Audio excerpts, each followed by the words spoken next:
L'oreille qui traîne. L'émission des enragés de la musique. Bonjour Patrick. Salut Béa, tu vas bien? Très bien, et toi? Parfait, très bien, ouais. Alors le temps est très brumeux aujourd'hui, donc on va prendre un peu de lumière et de clarté en écoutant de la musique avec nos chers auditeurs. Et aujourd'hui, on a des invités particuliers, il faut bien le dire. Donc comme d'habitude. Comme d'habitude, mais je vais planter le décor. Alors imaginez, chers auditeurs, c'est le dimanche à la Fermeté. En saison, une fois par mois, le dimanche, il y a un marché de producteurs.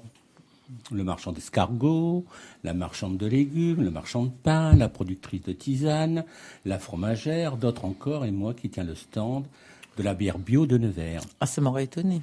Oui, tu sais que c'est ma spécialité. Donc le temps, cette année, ne fut pas toujours clément, et certaines matinées me parurent bien longues à attendre le client au bord de mon stand. Heureusement, une éclaircie vers 11 heures. Arrivé sur cette petite place de la Fermeté, face à la mairie, un être pas commun, à la silhouette un peu voûtée, au pas un peu rasant la chaussée et portant un chapeau. Il était vêtu d'une veste dont les poches étaient pleines d'harmonica en général. Cet être pas commun se baisse, il accroche à ses chevilles des rubans garnis de clochettes et se met ensuite à jouer de son harmonica en tapant du pied. Tantôt du blues, tantôt ses propres compositions, parfois accompagnées de son ami guitariste. Chers auditeurs de RCF, cet être exceptionnel ainsi que son guitariste ami sont parmi nous aujourd'hui. Bonjour Monsieur Stantina. Bonjour Patrick. Bonjour Monsieur Lacaze. Bonjour. Voilà, et à vous deux, vous formez le groupe Entre deux mondes. Voilà. Donc, on va commencer par faire un petit peu votre connaissance, notamment pour les auditeurs. Donc, est-ce que vous pouvez vous présenter? Disons d'abord ce cher Monsieur Stantina qui est en face de moi, et ensuite Monsieur Lacaze. Alors, est-ce que vous pouvez vous présenter à nos auditeurs un petit peu? Oui, facilement. Donc, je suis Jean-Louis Stantina, artisan de métier en maintenance à domicile, maintenance domestique, comme on dit. Et à côté de ça, ma passion, c'est la musique. J'en fais depuis 30 ans maintenant. Et notamment des compositions. Et ce que j'aime beaucoup, c'est jouer dans la rue, avec le public, avoir un contact direct avec le public, et dans la rue, et aussi dans les marchés bio. Les marchés bio, c'est aussi une démarche de spectacle de rue, et aussi une démarche écologique et biologique. C'est une démarche militante, un peu. Militante, tout à fait, oui. Je crois qu'on vous voit aussi sur le marché du Colibri. Voilà, c'est ça, ouais. On joue aussi à Montigny, parfois. Et aussi le petit marché bio qu'il y a sur Nevers au moment de Noël, près de la Porte de Paris, là. Ouais. On le fait. Donc c'est une démarche militante pour vous? Oui, pour moi, tout à fait, oui. Musicale et militante. Amateur alors, puisque vous avez cité votre profession, vous êtes un amateur? Ouais, tout à fait, ouais. Amateur passionné. J'ai été professionnel de 2000 à 2003. J'animais des ateliers scolaires et des spectacles aussi pour les arbres de Noël et tout ça, notamment les légendes de l'harmonica, un conte musical. Et en 2003, quand M. Sarkozy a sucré les budgets scolaires, il n'y avait plus d'argent pour me payer, donc j'ai été obligé de changer de travail, quoi. Et je me suis remis à mon premier métier, qui est la maintenance. D'accord, très bien. Monsieur Pascal Lacaze, oui. Votre compagnon, alors si vous pouvez vous présenter également. Moi, je m'appelle Pascal Lacaze, j'habite Nevers, pas loin d'ici d'ailleurs. Je suis jeune retraité. Je pratique la musique depuis un moment, plus de 30 ans. J'ai rencontré Jean-Louis en 2001, donc ça fait 20 ans qu'on joue ensemble. Là, ça fait quelques années, on a décidé justement de faire des petits marchés bio pour le contact avec le public, et on a eu une grande satisfaction. On a eu un bon accueil, chaleureux, et qui nous donne envie de continuer. Oui, parce que vous êtes aussi un amateur, vous, alors. Je suis un amateur, j'ai joué dans divers groupes, je joue de la basse. J'ai joué dans différents groupes, dans tous les styles. Ça va du rock au reggae, en passant par la funky. La première fois qu'on va comme ça dans la rue pour partager sa musique avec le public, c'est pas forcément évident.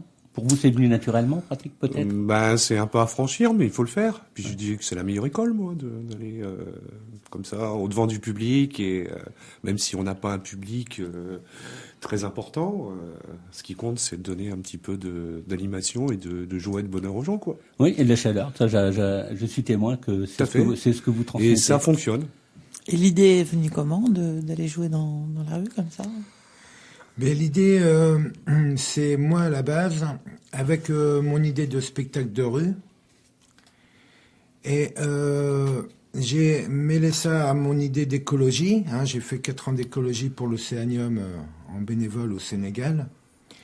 Et donc c'est venu là. Et qui plus est, il y a eu un troisième facteur. C'est un ami canadien qui s'appelle Jacques Lussier, qui est un grand artiste de rue lui aussi. Et un samedi soir, on avait vu la pancarte, attention, demain, marché au Colibri. On a dit, bah tiens, si on allait jouer. Et c'est comme ça que ça a commencé, en fait. On a commencé à 3 au début, quoi. Il y avait Jacques, Pascal et moi, quoi. Eh bien voilà, donc chers auditeurs de RCF, on va écouter en live un premier morceau du groupe Entre deux mondes, une composition de Pascal et qui s'intitule tout simplement Le morceau de Pascal.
Entre deux mondes, à l'oreille qui traîne, à l'harmonica et à la guitare.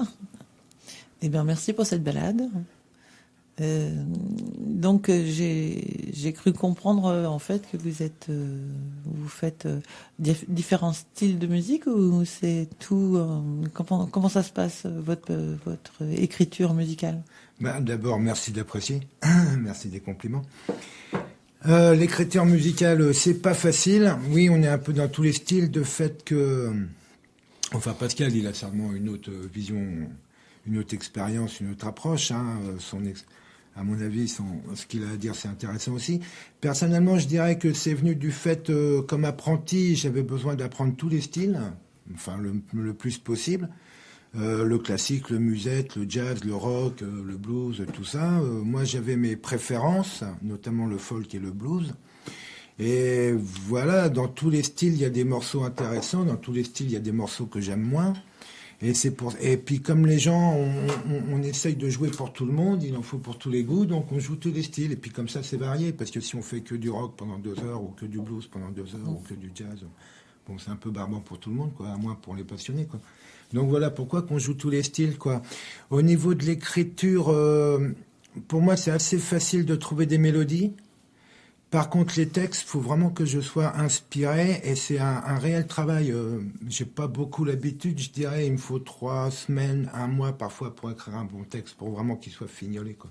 Mm-hmm. Mais c'est vraiment une idée à la base qui est très forte et il faut une grosse motivation pour que j'écrive un morceau. Ouais. Voilà, donc c'est principalement la musique qui vient en premier. Voilà, c'est sûrement ça, ouais. Après, il y a un sujet, tiens, si j'écrivais une chanson là-dessus, donc le sujet m'intéresse, le sujet me parle, et après, il faut vraiment que je me concentre dessus des jours et des jours pour trouver les mots, pour trouver les phrases et les idées, quoi. Et je commence à trouver l'idée d'abord, et après, je trouve les mots pour la mettre en rime, pour la mettre en rythme. Et vous n'avez pas toujours joué dans la rue?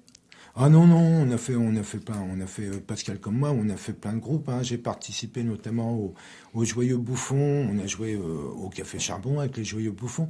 Avec Marie-Paul Bardettis, on avait fait une exposition d'harmonica qui s'appelait L'Orgue en Poche en 2005. Et non, on a fait plein de choses, hein. On a joué dernièrement avec un groupe de standard de jazz qui s'appelait Idéane, où c'était un costume un spectacle avec mise en scène, costumé, tout ça. Le théâtre musical, c'est très intéressant, je trouve. Ça mélange plusieurs disciplines et c'est bien pour les spectateurs. Il y a beaucoup de choses à voir, il y a beaucoup de choses à appréhender, quoi. Non, on a fait plein de choses, hein. On a fait le Mosquitos River Band, c'était un groupe pour animer les bars. Ouais, on a fait beaucoup de choses en 30 ans, vous savez. Et tout ça sur la scène nivernaise? Ouais, principalement, ouais. Quel est, Pascal, ton regard maintenant sur la scène nivernaise, justement, vous deux qui avez fait pléthore de spectacles un peu dans tous les genres et dans tous les styles, comment tu regardes maintenant l'évolution sur ces 20 ans de ce qui peut être proposé au public, ou comment le public a bougé, a évolué? Sur la scène nivernaise, il y a le fait que le Café Charbon était en travaux déjà un moment, ça fait un moment, donc ça n'a pas aidé pour les spectacles. Il y a eu le Covid, donc ça. Bon. Mais en dehors de ça, ça a été dans la continuité de ce qui se fait sur Nevers, je pense. Parce que tu vois, quand on reçoit des gens, quand on parle avec des gens qui font du théâtre ou qui sont sur Nevers ou la Nièvre depuis 20-30 ans, ils estiment en général, peut-être par méconnaissance, que ça s'est un peu appauvri. Est-ce que tu as cette regard-là? Par rapport aux années 80, oui, effectivement. Les années 80, c'était l'époque des Tambours du Bronx, sur des Dermines. Il y avait des groupes quand même qui ont percé au niveau national. Mais ce qui a fait éclore le Café Charbon, justement, avec des groupes quand même qui étaient pas connus à l'époque, qui sont révélés après avoir beaucoup de succès. Et le Café Charbon a quand même continué à passer des spectacles quand même alternatifs, surtout au niveau du rock. Moi, je dirais que ça a évolué dans le sens où ça s'est peut-être un peu plus diversifié. Parce que dans les années 80, c'était rock pur et dur. Et ça s'est peut-être un petit peu diversifié donc à d'autres musiques. Des musiques plus lourdes, plus actuelles, reggae, rap. Ouais. Ça a évolué un peu dans ce sens-là. Béa, c'est un peu le cas des jeunes qu'on a reçus ici, hein. Ils nous montrent qu'il y a une diversité quand même importante sur le territoire. Oui, une tous grande dans leur diversité. style différent. Pas forcément connue du public, mais en tout cas qui est présente. Oui, la diversité est plus importante. Ouais. Avant, c'était plus rock pur et dur, quoi. Style Tambour du Bronx, vous voyez. Puis ça a évolué, quoi. Alors, et toi, Pascal, ton inspiration musicale, elle a les mêmes origines que...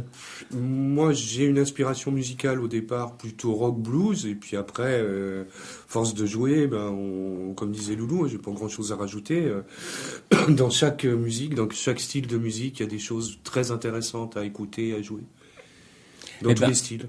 Justement, chers auditeurs de RCF, dans cette émission qui s'appelle L'Heure qui traîne, nous allons écouter un deuxième morceau qui s'appelle, je crois, Plastique.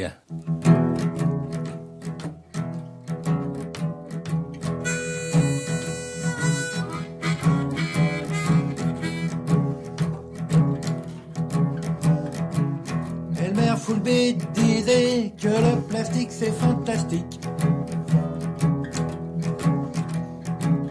Et maintenant on dit que le plastique c'est le gros hic. Presque partout sur la planète on trouve des milliards de déchets. Et qu'ils sont tous très dangereux pour la santé. Le nucléaire c'est pas clair. Le plastique c'est polymère. Y'a pas à dire je suis sceptique. Moi je dis que tout ça c'est politique.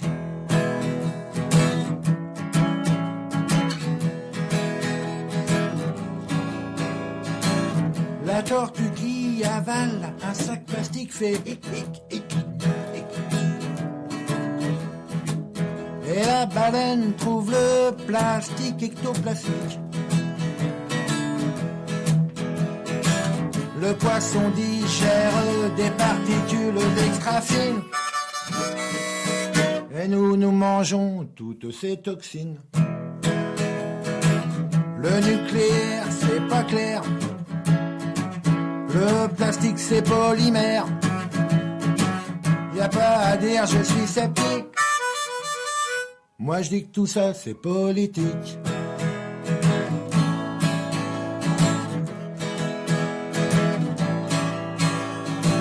Messieurs les gouvernants, quand arrêtera-vous le plastique? Peut-être vous avez des intérêts pétrochimiques. Ça fait 20 ans que les peuples crient à la pollution. Et vous êtes toujours dans vos illusions. Le nucléaire, c'est pas clair. Le plastique, c'est polymère. Y a pas à dire, je suis sceptique. Moi, je dis que tout ça, c'est politique.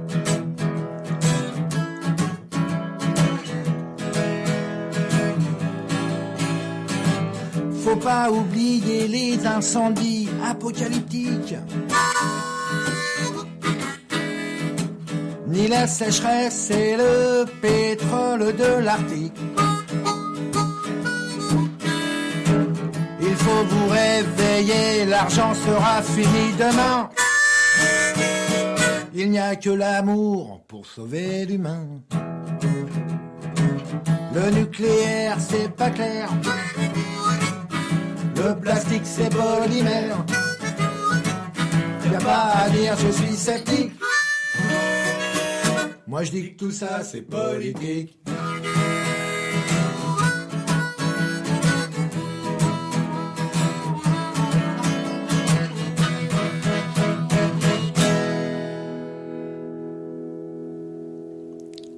Chers auditeurs, c'était la chanson Le Plastique, interprétée par le groupe Entre deux mondes. Voilà.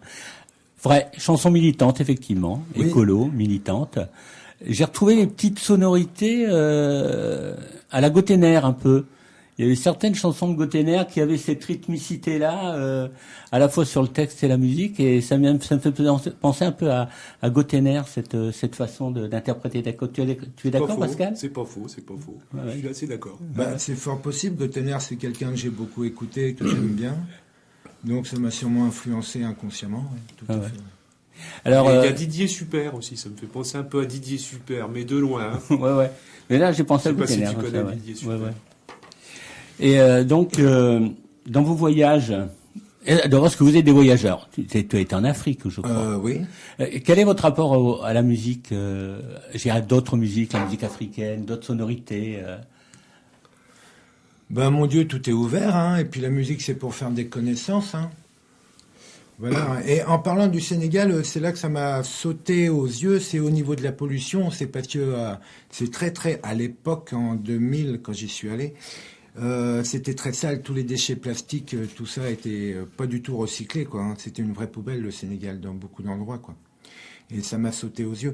Et pour le plastique, justement, c'est venu de là, des petits déchets plastiques que je voyais à droite à gauche. Je me suis dit, tiens, faut faire une chanson là-dessus.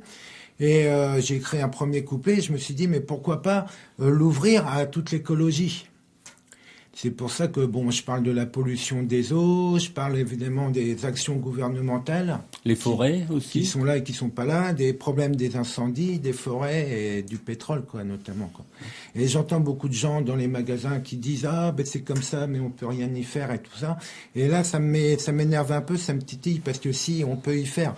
Effectivement, on voit que les gouvernements dans tous les pays mondiaux, ils sont, je pense, pieds et poings liés, ils font que ce qu'ils peuvent, mais ils sont liés par tout le système capitaliste et financier, ils peuvent pas faire. Ils ont certainement des très bonnes intentions, mais ils sont un peu bloqués. Et le changement, c'est pour ça qu'on joue sur les marchés bio, notamment. Il faut qu'ils viennent du peuple maintenant. Comme disait Coluche, si les gens n'achetaient pas, ça ne se vendrait pas. Si ça se vend pas, ça se fabrique pas. Si ça se fabrique pas, ça pollue pas. Mais on aurait beaucoup moins de confort. Et le problème, c'est que les gens veulent encore du confort et tout ça. Et je prêche la décroissance. Et j'encourage les gens à faire la décroissance, à acheter le moins possible. Et surtout pas le superflu. Alors Béa, Parce qu'on a que affaire, dis-tu de ce discours? Ben, j'en dis qu'on peut parler de ça pendant plusieurs heures, mais que c'est pas trop le temps qui nous est imparti. Ouais, mais c'est bien de l'entendre à la radio. Oui, Oui, c'est bien c'est de bien. l'entendre. Et Voilà. même au niveau de l'écologie elle-même, c'est au peuple, c'est à chaque personne de bouger, comme m'a dit une amie. Si chacun créait un îlot de verdure, simplement sa petite maison, mais à la fin, on aurait un continent entier. Et plus personne se plaindrait de tout ce qui se passe, du plastique et tout ça. Donc j'encourage tous nos chers auditeurs que je ne connais pas, mais qui m'écoutent et que je les aime bien, moi j'aime tous les gens, à essayer de bouger déjà dans leur coin, à leur échelle à eux. Tout le Et monde peut faire quelque chose, voilà, même tout le de monde tout peut faire un petit, tout ne petit serait-ce à que notre déjà échelle. éviter d'acheter des gâteaux ou des bonbons emballés dans du plastique. Ben, c'est ça, ouais, c'est surtout ce plastique. Ou une Ah, il grande paraît même colère d'amètre, qu'on a le droit de les laisser. laisser au supermarché, les emballages. Ah, bah, c'est bien. Oui, c'est très oui, bien. oui. On va déballer les bonbons. et C'est on ça, va voilà, laisser- on peut Ouais, le ouais. faire. Ou ne serait-ce qu'une petite chanson ou un petit poème dans un journal ou tout ça, mais faire que chacun fasse des petites étincelles et à la fin on aura un grand foyer, quoi. Ah ouais. Voilà, Alors, c'était mon message que merci de m'avoir permis de le passer. Eh ben, on est là aussi. Avec très plaisir. important. On est là aussi pour ça. Alors, les Stantinas, c'est une famille de musiciens. Il y en a plusieurs, oui. Alors, Il n'y a pas que ça. C'est une famille d'artistes, ça c'est certain. Ouais. Mais parce qu'on a un frère qui est mécanicien auto. Et c'est un véritable artiste au niveau des peintures, de ce qu'il fait, des transformations sur ses voitures. Enfin, l'art c'est très large. L'art. Moi, je pense que personnellement, tout le monde a une sensibilité artistique qui est plus ou moins développée. Mais on a tous une sensibilité artistique. Hein. Et là encore, tu viens de citer quelqu'un qui est mécanicien, qui fait de l'art. Donc, en fait, il y a beaucoup d'artistes dans ta famille, mais la majorité peut-être sont des amateurs. Et Ah bah oui, voilà, ouais, c'est ça. ouais, tout à fait. Ouais. Ils ont une profession à côté et puis ils pratiquent l'art. Voilà. Et Et, oui. et ça, c'est quelque chose aussi auquel il faut réfléchir, hein, parce que travailler de façon alimentaire et non pas travailler de ses passions, moi je trouve que dans la société actuelle c'est bien triste et qu'on peut peut-être transformer toutes les passions en quelque chose de plus... Je pense qu'il faut surtout un métier qui nous plaise. Parce que c'est très difficile. Avant, ça marchait très bien, la musique. Jusqu'à dans les années 70, on pouvait faire des balles, on gagnait très facilement sa vie. Vous en avez fait beaucoup des balles? Moi, je suis arrivé sur le marché de la musique dans les années 90. Alors, les balles, c'était beaucoup moins demandé C'était déjà. la- c'était la fin, ouais. les DJ. C'est la fin des parquets. Voilà, tout c'est ça. ça, c'est ça. Donc, c'était déjà beaucoup plus dur. Et en plus, je crois qu'à partir des années 80, quand Jacques Lang, il a lancé l'intermittence, ça marchait très bien. À partir des années 90, il y a beaucoup de jeunes qui se sont retrouvés dans le désarroi, qui n'avaient plus leur place dans la société, qui ont essayé de dériver vers la musique. Et donc, il y a eu beaucoup de gens qui voulaient faire de la musique alors qu'il y avait moins en moins de demandes.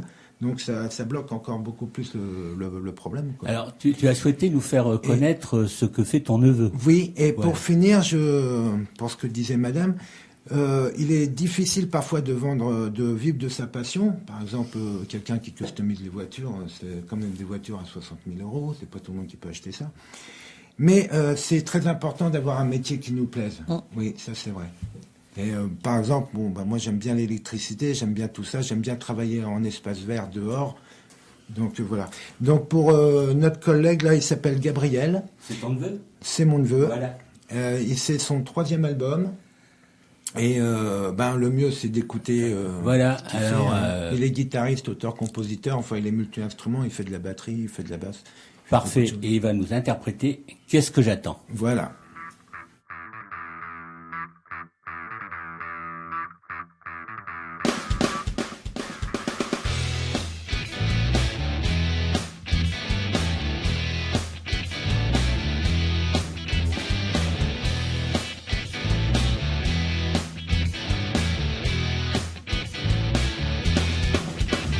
J'en ai marre de mon réveil, j'ai trop de mal à me lever.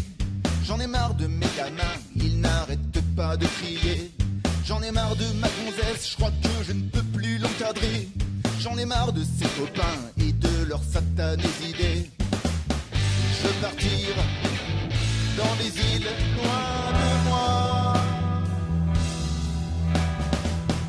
Je veux partir comme ça paisible, de la joie. Qu'est-ce que j'attends pour être vivant? La peur m'enfonce dans mon enivant. Heureusement, j'ai mon internet. Je peux voyager, je me vide la tête.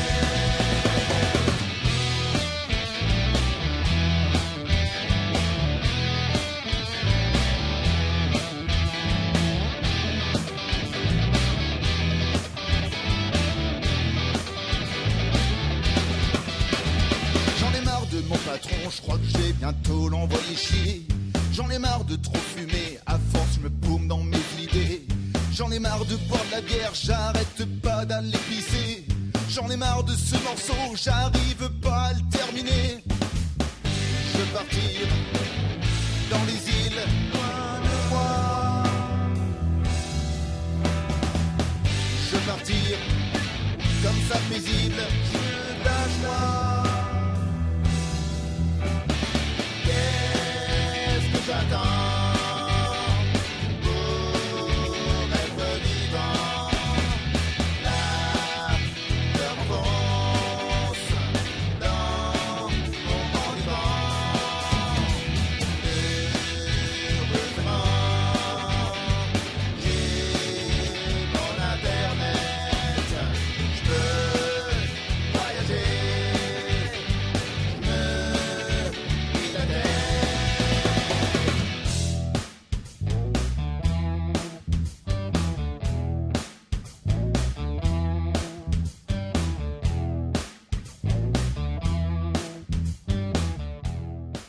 Vous êtes à l'oreille qui traîne avec Entre deux mondes.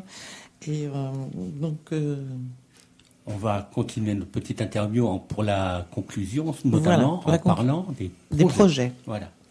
Alors, est-ce que vous avez des projets particuliers, mes amis? Est-ce que vous attendez l'ère du temps comme ça vient? Non, il y a quelques projets. Personnellement, j'aime pas parler des projets qui ne sont pas faits. Je trouve que ça porte malheur. Bon. Mais bon, on a des idées d'enregistrement, de jeux en public, de jeux de rue. Ouais, bien sûr. On peut vous écouter sur des supports ou quelque part?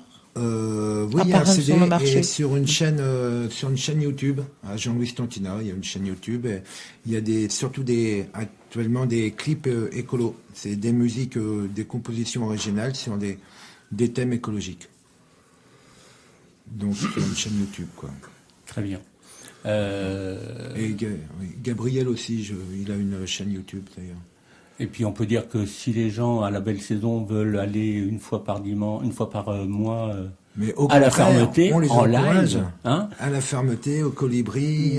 voilà. Ah oui, au contraire. Les projets à Pascal, je crois qu'il en a d'autres. Lui, il est beaucoup sur le jazz en ce moment. Ah bah vas-y Pascal, raconte. Ben moi, je sais pas au sein de ce groupe. Hein, c'est C'est ton sur actualité, un donc tu peux en trio parler, jazz, hein. un trio de jazz dans lequel je suis guitariste rythmique. Voilà, donc c'est un trio de jazz avec un pianiste et un saxophone. Il s'appelle comment? Et là, on n'a encore pas de nom. Ah, c'est Donc tout, on est en tout train de frais, chercher alors. aussi un nom, c'est tout frais, on est en train de se mettre en place. Puis on a un batteur aussi qui se met en place aussi avec nous. Voilà, on a fait quelques concerts. Pour Entre deux mondes, je voulais dire, pour le petit coup d'humour, comme on est sur une Bien radio sûr, oui. chrétienne, on est disponible pour vos mariages, baptêmes et enterrements. Et anniversaires aussi. C'est Oui, très gentil. C'est vrai, on fait des animations de soirées privées. Voilà, c'est bien de le dire. Ok, ben merci, on va se quitter dans la bonne humeur. On vous remercie beaucoup d'être venus, d'avoir présenté à nos auditeurs la richesse du patrimoine nivernais aussi, à travers des personnes inscrites dans la réalité, parce que c'est des gens qui travaillent, mais en même temps des passionnés, des artistes, des musiciens, qui nous égayent notre vie. Il faut continuer, il faut aller les voir. Merci d'être venus.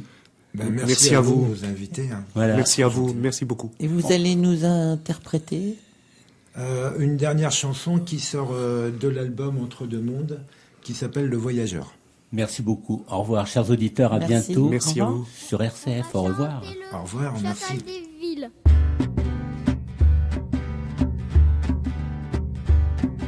Je le vois sur son tas de foin. Il est debout, sourire aux lèvres. Il brille dans le soleil du mois de juin. Pas plus épais qu'une allumette, aussi blanc qu'une cigarette. Il fait le clown pour nous faire rigoler. Le chacal est un enfant du soleil. Il redonne la joie dans tous nos cœurs. C'est sûr, ce gars n'a pas son pareil. Pour faire rire ses frères et ses sœurs. On l'appelle le chacal des villes, un petit surnom entre copains. C'est pas lui qui a choisi ce nom débile. Pour tout vous dire, c'est mon frangin. En voyant le chacal en train de faire le clown pour nous faire rigoler. Le chacal est un enfant du soleil. Il redonne la joie dans tous vos cœurs. C'est sûr, ce gars n'a pas son pareil. Pour faire rire ses frères et ses sœurs.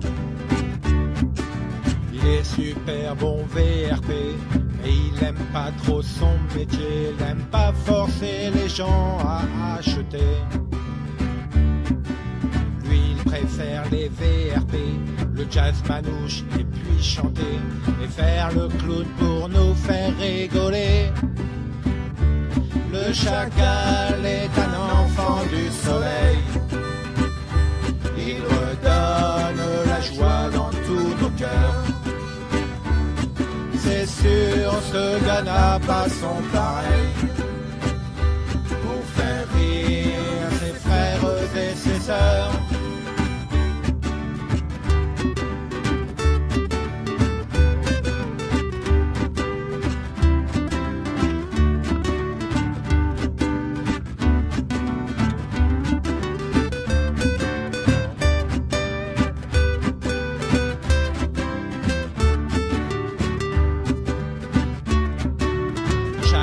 Est un homme heureux qui tourne et vire comme le vent, où Castor et Pollux sont ses dieux.